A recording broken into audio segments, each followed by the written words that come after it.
29-year-old ADCC grappling champion Jake "Spider" Sullivan had always viewed basic techniques as primitive throughout his life.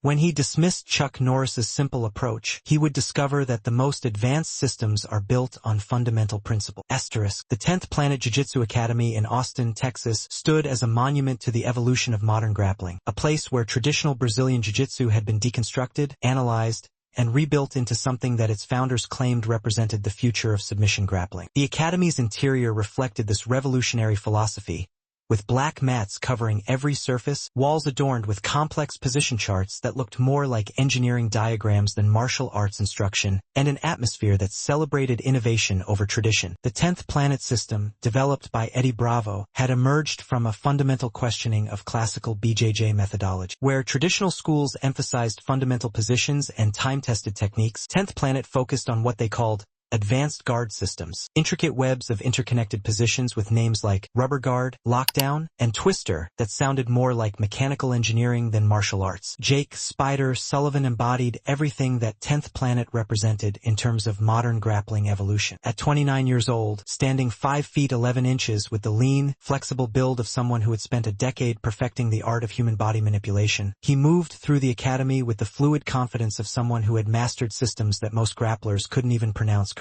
Jake's nickname "Spider" hadn't been chosen randomly. It perfectly captured his fighting style and physical capabilities. His limbs seemed to operate independently of normal human limitations, wrapping around opponents in configurations that defied conventional understanding of joint mechanics. His flexibility was supernatural, his timing was perfect, and his understanding of leverage was so sophisticated that he could submit opponents from positions that looked impossible to untrained observers. The path that had led Jake to become one of the world's most feared no-GI grapplers had been unconventional from the beginning. Unlike most Brazilian jiu-jitsu practitioners who started with fundamental positions and gradually worked their way up to advanced techniques, Jake had been introduced to grappling through the 10th Planet system, learning complex guard manipulations before he fully understood basic mount escapes. Traditional BJJ is like learning to drive a horse and buggy before you're allowed to touch a Ferrari. Jake would tell newcomers to the 10th Planet system, "Why waste time on primitive techniques when you can go straight to the cutting-edge stuff that actually works in modern competition?" This philosophy had served Jake extraordinarily well throughout his competitive career. His record in no-GI competition was virtually perfect: ADCC champion in his weight class, multiple-time Eddie Bravo Invitational winner, and holder of a competition record that included submission victories over some of the most respected names in modern grappling. What made Jake's achievements even more impressive was the speed with which he had reached elite status. While traditional BJJ practitioners typically required 8 to 10 years to reach black belt level, Jake had achieved world championship status in just 6 years of training, all within the 10th Planet system that prioritized innovation and complexity over fundamental drilling. Jake doesn't just grapple, he operates on a different level entirely, other 10th Planet practitioners would say with obvious admiration. Watching him work is like seeing the future of submission grappling. Jake's approach to grappling was fundamentally different from traditional martial arts methodology. Where classical systems emphasized repetition of basic movements until they became instinctive, Jake had developed his skills through what he called advanced pattern recognition, learning complex position flows that allowed him to transition seamlessly between submission attempts without ever relying on fundamental positions that he viewed as outdated and ineffective. The 10th Planet Academy where Jake trained reflected this revolutionary approach to grappling instruction. Classes focused on advanced systems rather than basic techniques, with students learning intricate position names and complex transitional movements that looked more like modern dance than traditional martial art. The curriculum assumed that fundamental grappling concepts were primitive holdovers from an earlier era of the sport. Marcus Rodriguez, the academy's head instructor and one of Eddie Bravo's original black belts, had built the Austin location specifically to serve as a laboratory for advanced grappling evolution. The facility attracted serious competitors who understood that modern no-GI grappling required abandoning traditional approaches in favor of systems that could compete effectively against contemporary athletes. "We're not just teaching jiu-jitsu here," Marcus would explain to visitors who seemed confused by the academy's unconventional methodology. "We're developing the next generation of submission artists who understand that the sport has evolved beyond what was effective 20 years ago." This perspective had created in Jake a kind of intellectual superiority toward traditional martial arts that bordered on dismissive arrogance. He genuinely couldn't understand why anyone would waste time learning fundamental techniques when advanced systems offered such obvious competitive advantages. In his worldview, basic positions and simple submissions were relics of a primitive era, like using telegraph machines in the age of smartphone. The 10th Planet system's emphasis on innovation over tradition had also shaped Jake's attitude toward older generations of martial artists. He respected their historical contributions but viewed their continued involvement in modern grappling as potentially counterproductive, well-meaning but ultimately irrelevant voices from an era that had been superseded by superior methodology. Old-school grapplers are like classic car enthusiasts, Jake would say whenever discussions about traditional martial arts arose. You can appreciate what they accomplished with the tools they had, but you wouldn't use their methods to compete in a modern race. That Thursday evening, the Academy was hosting a special seminar about evolution in martial arts, featuring speakers who would discuss how fighting systems had adapted to contemporary competitive demands and technological understanding. The event had drawn participants from throughout the Texas grappling community, all eager to learn from experts who understood how modern athletics had transformed traditional combat sports. Among the invited speakers was Chuck Norris, who had been asked to discuss how classical martial arts principles could inform modern competitive strategy without limiting innovation and evolution. Chuck's invitation had come through connections that Jake didn't fully understand. Apparently, his reputation extended beyond Hollywood into circles that appreciated his foundational understanding of combat principles across multiple disciplines. Chuck arrived at the 10th Planet Academy dressed in simple dark jeans and a navy blue polo shirt, his presence immediately recognizable but characteristically understated. At 73 years old, he moved through the hypermodern grappling environment with obvious respect for its technical sophistication, while maintaining the careful awareness of someone who understood that different martial arts cultures had their own protocols and expectations. Accompanying Chuck were Dr. Lisa Chun, a biomechanics researcher who studied the physics of joint manipulation and leverage, and Tommy Santos, a former Brazilian Jiu-Jitsu black belt who now worked as a technical consultant for grappling competition. They had come to the seminar as part of a broader research project about how fundamental physical principles could be applied across different martial arts systems regardless of their specific technical approaches. Mr. Norris, Dr. Chen explained as they toured the facility, we're particularly interested in your perspective on how basic physical principles translate across different grappling methodologies, regardless of how advanced or innovative the specific techniques might be. Chuck nodded thoughtfully, his eyes taking in the Academy's complex position charts and advanced training equipment with obvious appreciation for the level of sophistication involved. The surface techniques may look completely different, but the underlying physics of leverage,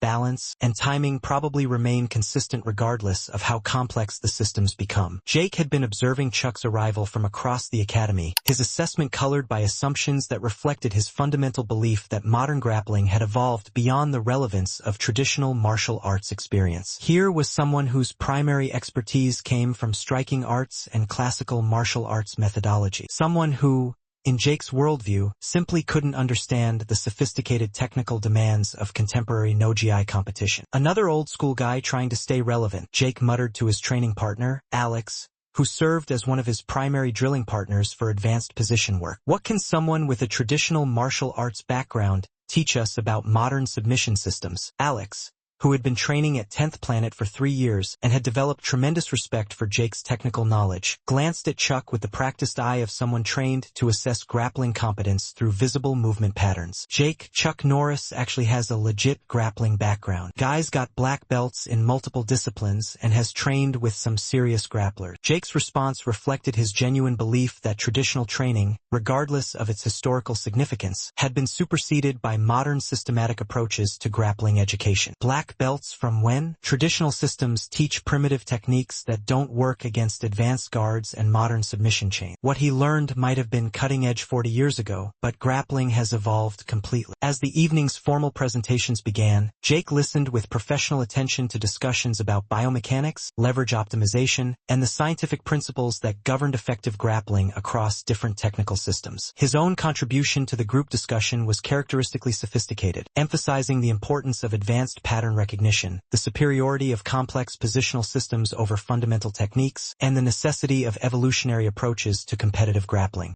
Chuck had been observing Jake throughout the evening with growing respect for his obvious technical knowledge and genuine dedication to his craft. The young grappler's understanding of advanced positioning was genuinely impressive, his competitive achievements were undeniable, and his systematic approach to technique development was clearly effective. During the question and answer period that followed Chuck's presentation about timeless principles in evolving martial arts, Jake raised his hand with the kind of confident authority that characterized all his interactions but concealed fundamental skepticism about the relevance of traditional traditional approaches to contemporary grappling. Mr. Norris, Jake said, his voice carrying the measured tone of someone accustomed to being heard with respect in advanced grappling circles. I appreciate your insights about traditional martial arts principles, but I'm curious about how classical training translates to modern competitive grappling that operates at a completely different level of technical sophistication. Chuck nodded encouragingly, recognizing the underlying challenge in the question. That's an excellent point, Jake. Modern grappling has certainly developed levels of technical complexity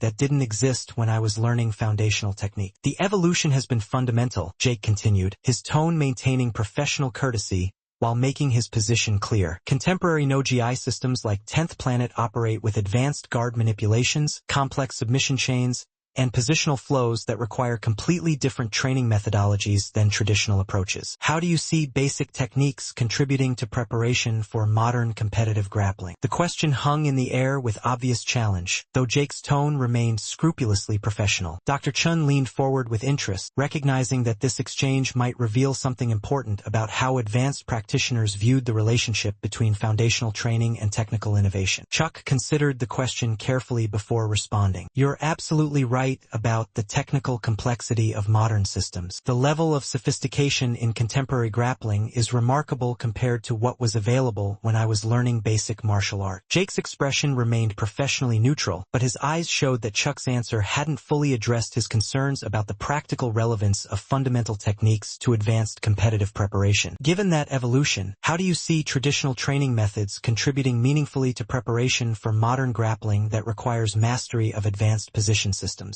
I think the value might be in understanding the principles that make advanced techniques work, Chuck replied with genuine respect for Jake's expertise. Complex systems are built on simple physics, and understanding those basics might help when the advanced techniques encounter unexpected variables. Jake nodded politely, but his body language suggested that he remained unconvinced by what he viewed as an attempt to maintain relevance in a sport that had moved beyond traditional training methodology. As the formal presentations concluded and the event moved into informal discussion and demonstration periods, he found himself increasingly bothered by what he saw as the group's uncritical acceptance of Chuck's perspectives on grappling preparation. During a break in the proceedings, Jake approached Chuck with the kind of respectful formality that 10th Planet culture demanded, but with an underlying agenda that went beyond simple professional courtesy. Mr. Norris, he said, maintaining proper grappling etiquette, I hope you won't think me presumptuous, but I'd be very interested in seeing how traditional techniques translate to advanced grappling situations. Perhaps you'd be willing to participate in a demonstration. Chuck's expression showed neither surprise nor defensiveness at what was clearly a challenge disguised as a collaborative opportunity. I'd be happy to participate in any way that would be helpful to the group. Excellent, Jake said, his tone maintaining perfect 10th Planet courtesy, while his eyes revealed satisfaction at having created an opportunity to demonstrate the limitations of traditional techniques in advanced grappling contexts. Perhaps we could explore some basic positional concept. I'm always interested in seeing how different training approaches handle modern submission systems. Dr. Chun immediately recognized the significance of what was developing and discreetly signaled Tommy to begin documenting the interaction. This kind of spontaneous exchange between traditional martial artists and advanced grapplers was exactly the type of encounter their research was designed to analyze. Within minutes, a section of the academy had been cleared, and the seminar participants had gathered to observe what promised to be an illuminating demonstration of how different approaches to grappling preparation might interact in practical application. Jake prepared for the demonstration with 10th Planet precision, removing his street clothes to reveal the lean, flexible physique of someone who had spent years optimizing his body for advanced grappling techniques. His movements were fluid and controlled, each gesture reflecting the kind of systematic preparation that came from mastering complex positional systems.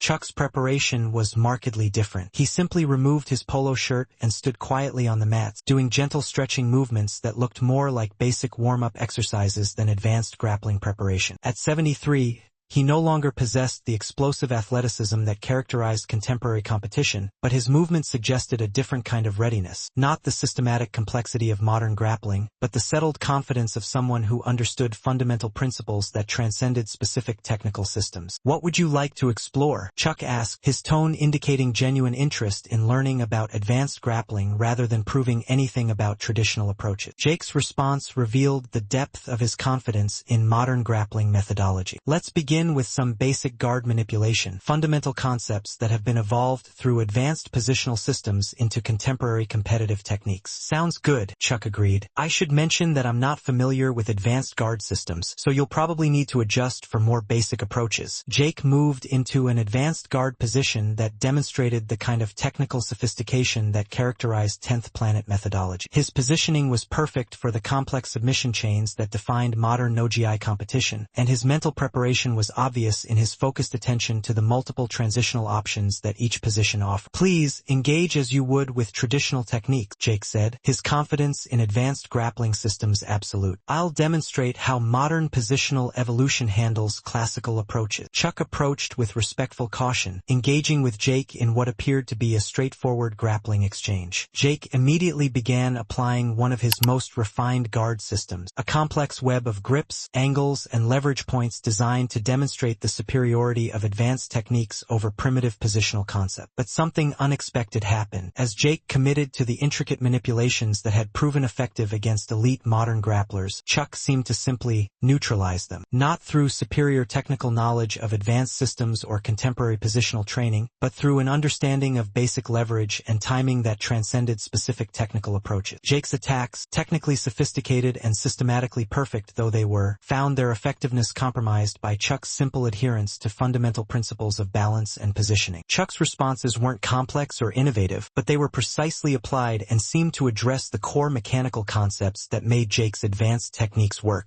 Interesting, Jake said, his confidence momentarily shaken, but his determination to prove the superiority of advanced systems intensified. Let me try a different positional approach. This time, Jake employed even more sophisticated guard manipulation, using principles of advanced body mechanics that reflected the cutting edge of contemporary grappling theory. His technique was flawless, exactly as it had been refined through years of systematic training in the most advanced grappling methodologies available. Again, Chuck seemed to neutralize Jake's approach not through superior knowledge of advanced systems or contemporary technique, but through positioning and timing so fundamental that they worked regardless of what complex techniques were being applied against them. Jake's perfect systematic training found its effectiveness limited by Chuck's simple adherence to basic principles that seemed to transcend specific technical application. For the third attempt, Jake abandoned his teaching mode and began applying advanced techniques with the intensity that had made him a world champion. He employed a rapid series of complex positional transitions, each one proven effective in elite competition, each one flowing smoothly into the next according to systematic patterns that represented the pinnacle of modern grappling evolution. Chuck responded to this increased technical complexity not with matching systematic knowledge or advanced counter techniques, but with what appeared to be effortless adherence to fundamental principles. He seemed to understand the basic mechanical concepts that made Jake's advanced techniques work, responding to core leverage concepts rather than specific technical applications and maintaining perfect defensive positioning regardless of what complex systems were being employed against him. After several minutes of this increasingly one-sided exchange, Jake stopped, breathing harder than someone of his conditioning should have been after what appeared to be a relatively controlled demonstration. I don't understand, he said, his voice carrying genuine confusion rather than defensiveness. Your technique, it doesn't follow advanced systematic methodology, doesn't use contemporary positional concept. But somehow, Chuck's expression showed only respectful attention, no trace of triumph or condescension. Your grappling is genuinely excellent, Jake. Your systematic knowledge is obviously sophisticated, and your technical mastery of advanced positions is impressive. Then how? You're applying advanced techniques exactly as contemporary systems teach them, Chuck explained patiently, but you're applying them against someone who's responding to the fundamental principles that make those techniques work, rather than to the specific technical applications themselves.